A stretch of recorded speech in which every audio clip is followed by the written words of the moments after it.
আসসালামু আলাইকুম everyone, welcome to Sylhet blog part 2। আর আজকে আমরা যাচ্ছি সিলেট থেকে ভোলাগঞ্জ সাদা পাথরে। আর ঠিক এমন একটি সুন্দর রাস্তা দিয়েই আপনি সিলেট থেকে ভোলাগঞ্জ সাদা পাথরে যেতে পারবেন, যেটা আগে অতটা ভালো না থাকলেও বাট এখন রাস্তাটা আসলে অনেক সুন্দর করছে, যেটা দেখে অনেক খুশি হওয়ার মতোই। ভোলাগঞ্জ সাদা পাথর আসার সাথে সাথে ঠিক এমন একটা ভিউ আপনাকে ওয়েলকাম জানাবে, যেটা আসলে খুবই মনোমুগ্ধকর। এবং আলহামদুলিল্লাহ আমরা এরকম একটা জায়গায় আসতে পেরে, আর আল্লাহর অপরূপ সৃষ্টি, সুবাহান আল্লাহ। আসলে এগুলো আমার ভিডিও দেখে আপনারা কখনোই বুঝতে পারবেন না এটা কতটা সুন্দর। এটা বোঝার জন্য আপনাকে অবশ্যই এখানে স্বচক্ষে এসে দেখতে হবে। বাট মেঘগুলো পাহাড়ের সাথে ভেসে বেড়াচ্ছে, মানে জাস্ট ইমাজিন করেন যে কতটা সুন্দর হতে পারে, সুবাহান আল্লাহ। সাদা পাথর যাওয়ার জন্য আপনাকে এই নৌকাগুলো ভাড়া করে নিতে হবে, কারণ ভোলাগঞ্জ থেকে সাদা পাথরের দূরত্ব নৌকায় করে 15 থেকে 20 মিনিট। আর প্রতিটি নৌকা আপনাকে টিকিট কেটে নিতে হবে, আর টিকিটের মূল্য পার নৌকা 800 টাকা করে। প্রতিটি নৌকায় 6 থেকে 8 জন লোক বসা যায়, আর আমরা এক্ষেত্রে 8 জনই বসেছিলাম।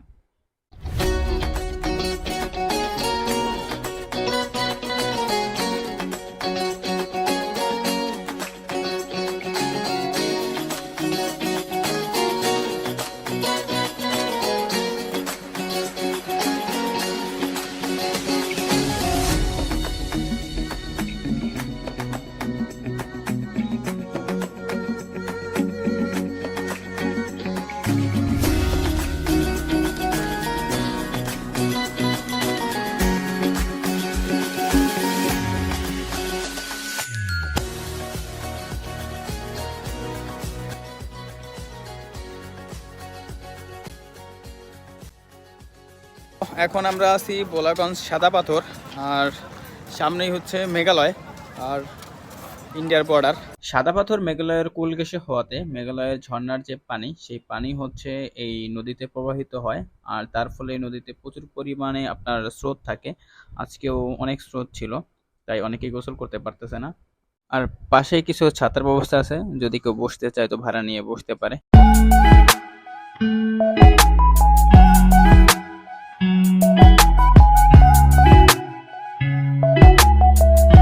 তো এত সুন্দর পানি দেখার পরে আসলে গোসল না করে থাকাটা খুবই কষ্টকর। বাট বর্ষার পানি প্রচুর পরিমাণে বেড়ে গেছে, আর বৃষ্টি হওয়াতে পানির স্রোত অনেক বেড়ে গেছে, তাই মাইকিং করে নিষেধ করতেছে গোসল করার জন্য। তারপরও হাঁটু জল পর্যন্ত নামছিলাম, বাট আসলে এই পানি অনেক ঠান্ডা আর পানির স্রোত অনেক বেশি, তাই আর আজকে রিস্কটা নিলাম না। ইনশাল্লাহ অন্য একদিন এসে গোসল করবো। আমাদের জয় ভাই এই আস্তে আস্তে দেবে।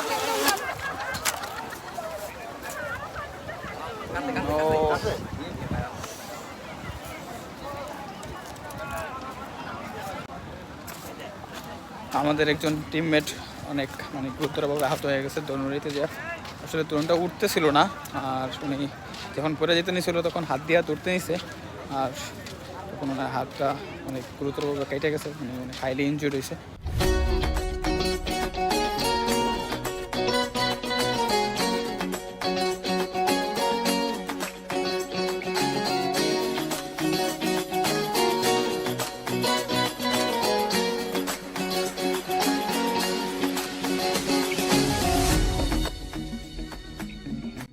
আমরা সাদা পাথর থেকে ভোলাগঞ্জের এই পারে চলে আসছি, আর এখানে নদীর পাশেই কিছু আপনার ইন্ডিয়ান জিনিসপত্র পাওয়া যায়, লাইক চকলেট, শ্যাম্পু আর অনেক কিছু। আপনি বাসার জন্য কিছু কিনতে চাইলে কিনে নিয়ে আসতে পারবেন। আমি কিছু চকলেট নিয়ে আসলাম আমার বাসার জন্য। 3 পিস 50। এই তুমি এই 3টা কিটক্যাট আর এই ডার্ক চকলেট 200 টাকায় দিবা? জি না, পারতাম মার। কিনলিগা মেরে দিয়ে এমনি তো তোমার 200 টাকা, 150 টাকা দাম আছে, 200 টাকা রাখো নাও।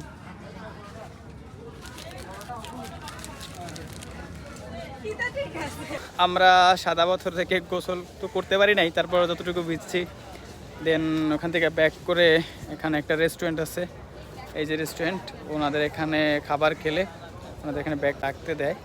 ব্যাগ রাখার জন্য কোনো টাকা রাখে না, বাট ওনাদের এখানে খাবার জন্য রিকোয়েস্ট করে। সো আমরা দুপুরে আজকে এখানেই খাবো। সবাই অলরেডি বসে গেছে, আমি এখন যাব, ক্ষুধা লাগছে অনেক। বাইরে বৃষ্টি পড়তেছে, আর ওই যে মেঘালয়ে মেঘ, আর ওইখান থেকে বৃষ্টিগুলো আমাদের দিকে দৌড়ে আসতেছে। আমি জাস্ট ইমাজিন করার মতন একটা, মানে কী বলবো, আর ভাষায় প্রকাশ করতে পারতেছি না, এত সুন্দর একটা পরিবেশ। মানে আমি তো লাকি আজকের দিনে এরকমভাবে একটা পরিবেশ পাওয়ার জন্য। জাস্ট আপনারা একটু দেখেন। একেই বলে ভয়ঙ্কর সুন্দর। চারপাশ ফুললি অন্ধকার হয়ে গেছে মেঘে। আর মেঘালয় থেকে মেঘ ভেসে আসতেছে আমাদের দিকে। আর প্রচুর পরিমাণে বৃষ্টি হচ্ছে। Just wow! তো আমরা দুপুরে খাবার-দাবার শেষ করছি অলমোস্ট ৩টার দিকে। তখন প্রচুর পরিমাণে বৃষ্টি হইতেছিল মেঘালয়ের ওদিকে সাদা পাথর। তো প্রায় আধা ঘন্টা ওখানে আমরা স্টে করছি। দেন হচ্ছে ১ ঘন্টার মতন লাগছে সাদা পাথর থেকে রাতারগুল এখানে আসতে। দেন এখন এখানে আমরা নৌকা ভাড়া করবো। দেন হচ্ছে রাতারগুলে যে ফরেস্ট আছে তার ভিতরে যাব। তো ওদিকে আমাদের নৌকা রেডি করতেছে, দেখি কত সময় লাগে। আসলে সারাদিন ঘুমাই নাই, খুবই ঘুম পাচ্ছে, শরীরটা টায়ার্ড, তাই একটু কথাটার নার্ভাস আর অস্পষ্ট লাগতেছে, তার জন্য সরি। খুবই টায়ার্ড লাগতেছে। সো আমাদের নৌকা ভাড়া করা শেষ। এক এক করে আমরা সবাই নৌকাতে উঠতেছি। নৌকা ৬ জন উঠা যায় হাইস্ট একটা নৌকাতে। আর নৌকার ভাড়া হচ্ছে ৬০০ টাকা। আর এটা হচ্ছে চৌরাঙ্গীর ঘাট। আর আমরা এখন চৌরাঙ্গীর ঘাট থেকে সোয়াম ফরেস্টের উদ্দেশ্যে রওনা দিয়েছি।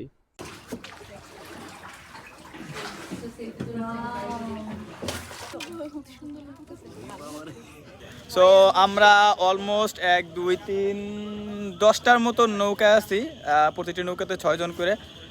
সো সবাই অনেক একসাথে মজা করতেছি, বাট একটু ভয়ও পাইতেছি, নাকি সাপ আছে আর গাছের নিচ দিয়ে যেভাবে নিতেছে গাছে বাড়ি খায় নাকি পড়ে যাই, একটু টেনশনেও আছে।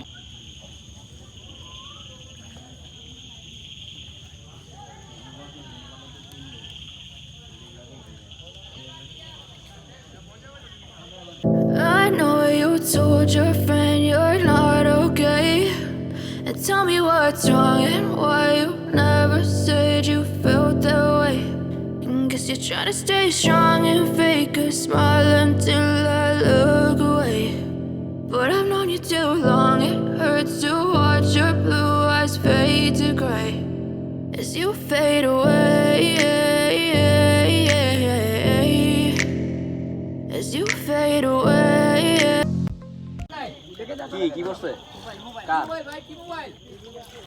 একটা ব্যাড নিউজ, কার জন্য একটা মোবাইল পড়ে গেছে। সবাই রাতারগুলো আসলে একটু সাবধানে থাকবেন, কারণ নৌকাতে করে যাওয়া আসা করা লাগে। আর আমরা তো দেখলেনি কি ঘন জঙ্গলের মধ্যে দিয়ে আসা লাগে।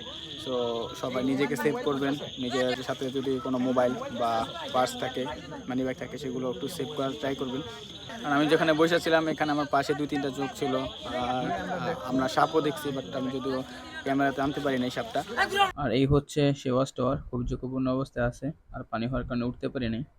তাই এখন এখান থেকে আমরা মুভ করতেছি, চলে যাচ্ছি চৌরাঙ্গীর ঘাটে।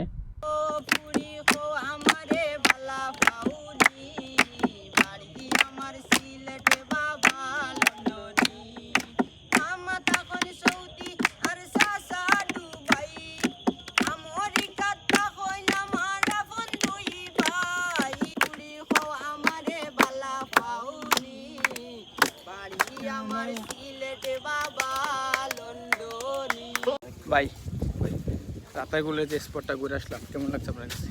ভালো লাগছে অনেক ভালো লাগছে। অনেক অনেক কঠিন না ভাই? কঠিন, পুরা অন্ধকার, আর হচ্ছে যোগ আছে অনেক চোখ আর তো কতগুলো সাপও তো ছিল একটা, সেই ভয় পাইছি, কঠিন ভয় পাইছি ভাই।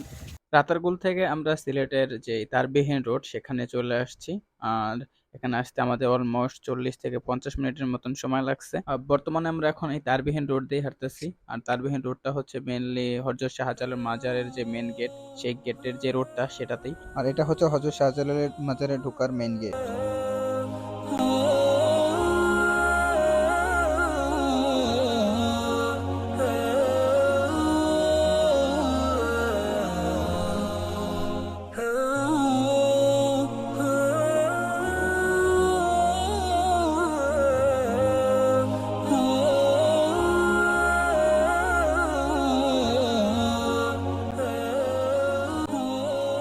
তো এখন বাজে 10:20, আর আমি দেখুন দাঁড়িয়ে আছি সিলেটের সেই তারবিহীন রাস্তায়। আর সিলেটের এই রাস্তা থেকেই আজকের সিলেট ট্যুরটা শেষ করতেছি। সবাই খুব ভালো থাকবেন, সুস্থ থাকবেন এবং আমার চ্যানেলটিকে সাবস্ক্রাইব করবেন। আর আমার ব্লগটি যদি ভালো লেগে থাকে অবশ্যই লাইক করবেন, শেয়ার করবেন এবং সাবস্ক্রাইব করতে ভুলবেন না। আর হ্যাঁ, অবশ্যই দেখা হচ্ছে পরবর্তী ব্লগে। ততদিন মতো সবাই ভালো থাকবেন। আল্লাহ হাফিজ।